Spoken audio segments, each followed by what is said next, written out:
नमस्कार। गणगौर पर्व भारत के राजस्थान में मनाए जाने वाले प्रमुख त्योहारों में से एक है।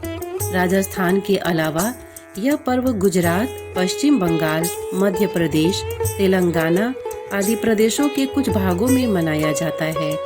हालांकि अन्य जगहों की अपेक्षा राजस्थान में इस पर्व को काफी धूमधाम के साथ मनाया जाता है। गणगौर का यह पर्व भगवान शिव तथा माता पार्वती को समर्पित है, जो कि होली के दिन से शुरू होकर इसके अगले 16 दिनों तक चलता है। राजस्थान में ऐसी मान्यता है कि नवविवाहित स्त्रियों को सुहाग और सौभाग्य की कामना से गणगौर का व्रत जरूर करना चाहिए। यह पर्व राजस्थान और इसके सीमावर्ती क्षेत्रों में काफी लोकप्रिय है और खास तौर से जयपुर और उदयपुर में इस पर्व की भव्यता देखने के लिए लोग काफी दूर दूर से आते हैं। गणगौर पर्व या फिर जिसे गौरी तृतीया के नाम से भी जाना जाता है, पर महिलाओं द्वारा भगवान शिव और माता पार्वती की पूजा की जाती है। इस त्योहार की उत्पत्ति को लेकर कई सारी कथाएं प्रचलित हैं। शिव पुराण के अनुसार माता पार्वती ने शिव जी को अपने पति के रूप में प्राप्त करने के लिए घोर तपस्या की थी। उनकी इस तपस्या से प्रसन्न होकर शिव जी ने उन्हें दर्शन देते हुए अपनी पत्नी के रूप में स्वीकार किया था। इसके अलावा एक अन्य कथा अनुसार माता पार्वती ने महिलाओं की सेवा से प्रसन्न होकर उन पर सुहाग रस बरसाया था। ऐसी मान्यता है कि इस दिन ईसर अर्थात शिव जी, गौरी अर्थात पार्वती जी की पूजा तथा व्रत करने से सुहागन महिलाएं अखंड सौभाग्यवती होती हैं और कुंवारी लड़कियों द्वारा इस व्रत को करने से उन्हें मनचाहे वर की प्राप्ति होती है। गणगौर पर्व राजस्थान और इसके सीमावर्ती क्षेत्रों में काफी प्रसिद्ध है। गणगौर के इस पर्व को लेकर महिलाओं में काफी उत्साह देखने को मिलता है। खास तौर से राजस्थान में तो इसके लिए काफी पहले से तैयारी शुरू कर दी जाती है। यह पर्व होली के दूसरे दिन से शुरू होता है और इसका समापन चैत्र माह के शुक्ल पक्ष के तीसरे दिन होता है। यही कारण है कि गौरी तृतीया के नाम से भी जाना जाता है। इस पर्व पर महिलाएं भगवान शिव अर्थात ईसर जी और माता पार्वती अर्थात गौरी जी की पूजा करती हैं।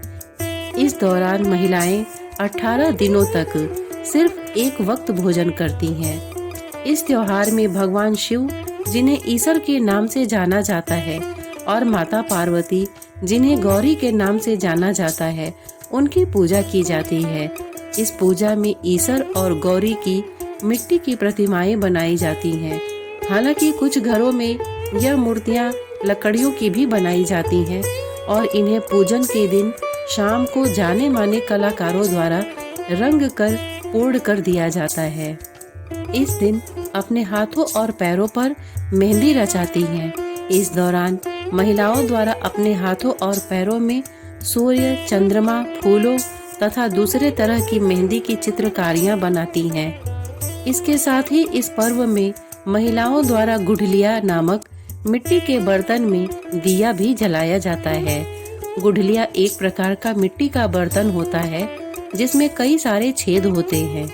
होली के 7वें दिन अविवाहित लड़कियां गुठलिया बर्तन में दीप जलाकर इसे अपने सिरों पर रखकर गीत गाते हुए गांव में घूमती हैं। इस दौरान वह गांव में लोगों से पैसे, मिठाइयां, गुड़, घी आदि जैसे छोटे छोटे उपहार प्राप्त करती हैं। यह उत्सव ऐसे ही अगले 10 दिनों तक चलता है और गणगौर पर्व के आखिरी दिन लड़कियों द्वारा अपने मिट्टी के बर्तनों को तोड़ दिया जाता है और इसके अंदर मौजूद डिबरियों और दियों को किसी कुएं या पानी के कुंड में फेंक दिया जाता है और लोगों से प्राप्त उपहारों को आपस में बांटकर खाते हुए जश्न मनाया जाता है। गणगौर पर्व में इन सभी परंपराओं के साथ जो दूसरा सबसे महत्वपूर्ण रिवाज है वह है व्रत कथा, और बिना इसके गणगौर पर्व पूरा नहीं माना जाता है।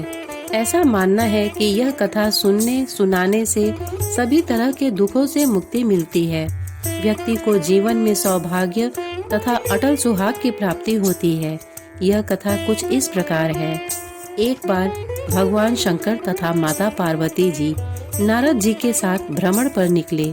काफी दूर तक भ्रमण के पश्चात वह चैत्र शुक्ल तृतीया के दिन एक गांव में पहुंच गए। उनके आगमन का समाचार सुनकर गांव की उच्च कुलीन स्त्रियां उनके स्वागत के लिए स्वादिष्ट भोजन बनाने लगी। भोजन बनाते बनाते उन्हें काफी विलंब हो गया, लेकिन शिव पार्वती के आगमन की खबर सुनकर साधारण परिवार की स्त्रियां उच्च कुल की स्त्रियों से पहले ही वहां पहुंचकर हल्दी और अक्षत के साथ उनकी पूजा करने लगी। उनके इस सेवा भाव से प्रभावित होकर माता पार्वती ने अपना सारा सुहाग रस उनके ऊपर छिड़क दिया, जिससे उन्हें अटल सुहाग प्राप्ति का आशीर्वाद प्राप्त हुआ। कुछ देर बाद उच्च कुल की स्त्रियां भी सोने चांदी की थाल में अनेक प्रकार के पकवानों को लेकर भगवान शिव तथा माता पार्वती के समक्ष पहुंची। उन स्त्रियों को देखकर भगवान शंकर ने माता पार्वती से कहा कि तुमने सारा सुहाग रस तो साधारण कुल की स्त्रियों पर छिड़क दिया, अब इन्हें क्या दोगी? भगवान शिव की इस बात को सुनकर माता पार्वती ने कहा कि हे प्राणनाथ, आप इसकी चिंता मत कीजिए। उन स्त्रियों को मैंने केवल ऊपरी पदार्थों से बना सुहाग रस दिया है, इसलिए उनका रस धोती से रहेगा। लेकिन इन उच्च कुल की स्त्रियों में जो भी सच्ची श्रद्धा से हमारी सेवा में आई हैं, उन पर मैं अपने रक्त से विशेष सुहाग रस के छींटे प्रदान करूंगी और यह जिस स्त्री पर भी पड़ेगी वह धन्य हो जाएगी। इतना कहकर माता पार्वती ने अपनी उंगली चीरकर अपने रक्त की बूंदें उच्च कुलीन स्त्रियों पर छिड़क दी और यह बूंद उन उच्च कुलीन स्त्रियों पर पड़ी सच्ची सेवा भाव से भगवान शिव और माता पार्वती की सेवा में पहुंची थी। और जिन स्त्रियों पर यह बूंदें पड़ी वह अखंड सौभाग्यवती हुई। लेकिन अपनी ऐश्वर्य तथा धन संपदा का प्रदर्शन करने पहुंची महिलाओं को माता पार्वती का यह विशेष सुहाग रस प्राप्त नहीं हुआ और उन्हें खाली हाथ ही लौटना पड़ा। जब स्त्रियों का पूजन समाप्त हो गया तो माता पार्वती ने शिवजी से आज्ञा लेकर नदी के तट पर स्नान किया और रेत की शिव मूर्ति बनाकर उसकी पूजा करने लगी। पूजा के पश्चात उन्होंने नदी तट पर स्नान किया और बालू की शिव मूर्ति को बालू के बने पकवान का भोग लगाया। इसके बाद उन्होंने अपने माथे पर तिलक लगाकर स्वयं भी 2 कण बालू का भोग लगाया। यह सब कार्य करते हुए माता पार्वती को काफी देर हो गई और जब वह वापस आई तो शिवजी ने उनसे विलंब का कारण पूछा।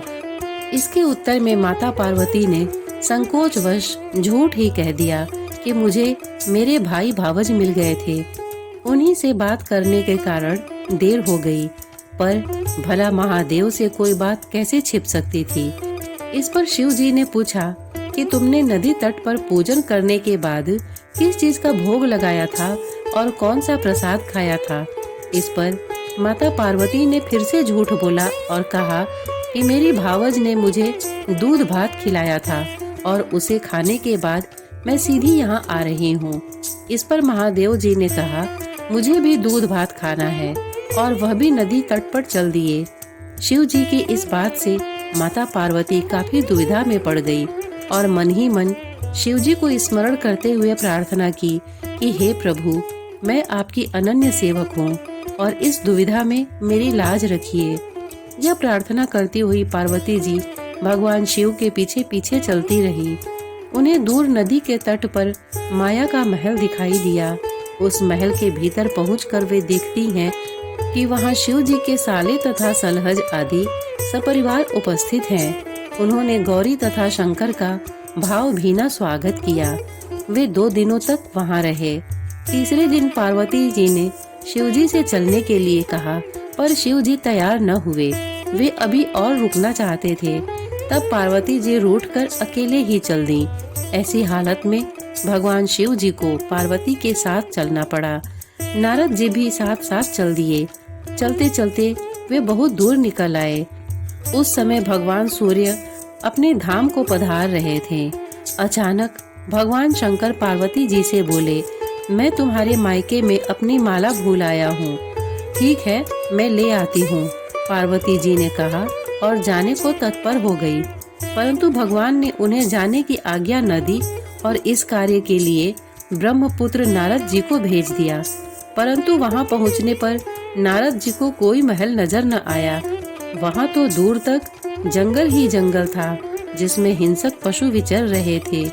नारद जी वहां भटकने लगे और सोचने लगे कि कहीं वे किसी गलत स्थान पर तो नहीं आ गए।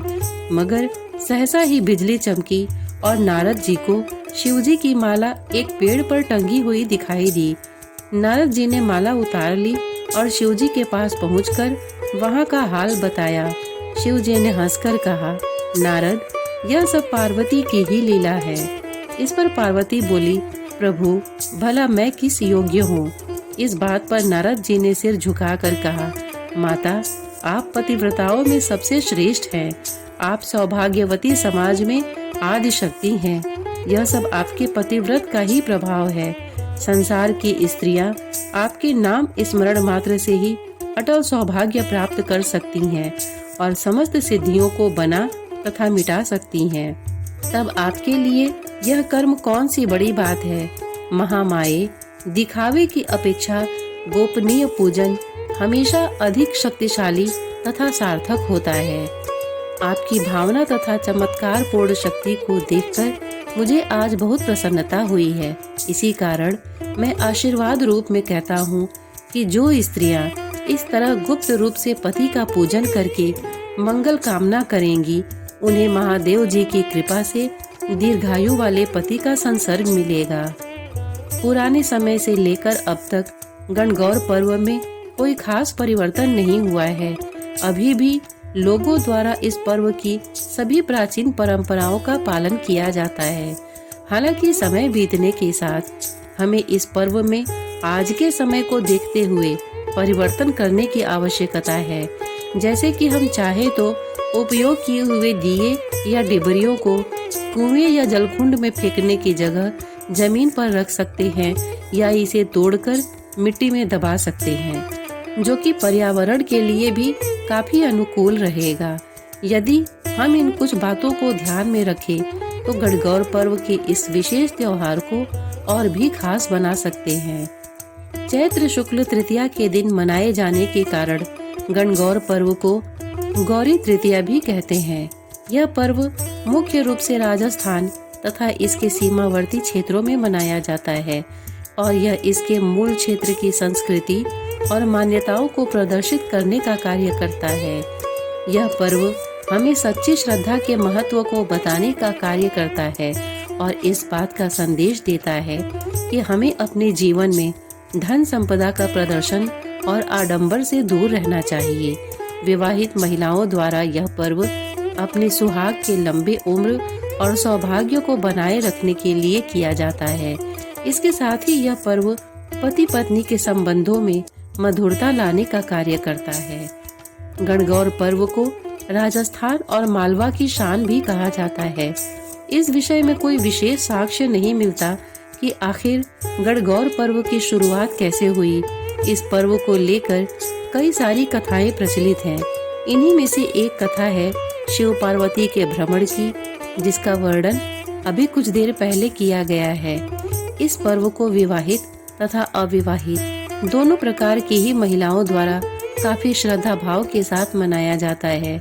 इस पर्व में स्थानीय परंपरा की छटा देखने को मिलती है, जिससे इस बात का पता चलता है कि समय के साथ इस पर्व में कई सारे परिवर्तन हुए हैं। अपने विशेष रीति रिवाज के कारण यह पर्व आम लोगों में काफी लोकप्रिय है। यह हमें इस बात का एहसास दिलाता है हमें अपने जीवन में दिखावे और लोभ से दूर रहते हुए सादगी के साथ ईश्वर की पूजा करनी चाहिए। श्रोतागण, इतने धैर्य से इसे सुनने के लिए आपने अपना बहुमूल्य समय दिया। इसके लिए आपका बहुत बहुत धन्यवाद। नमस्कार।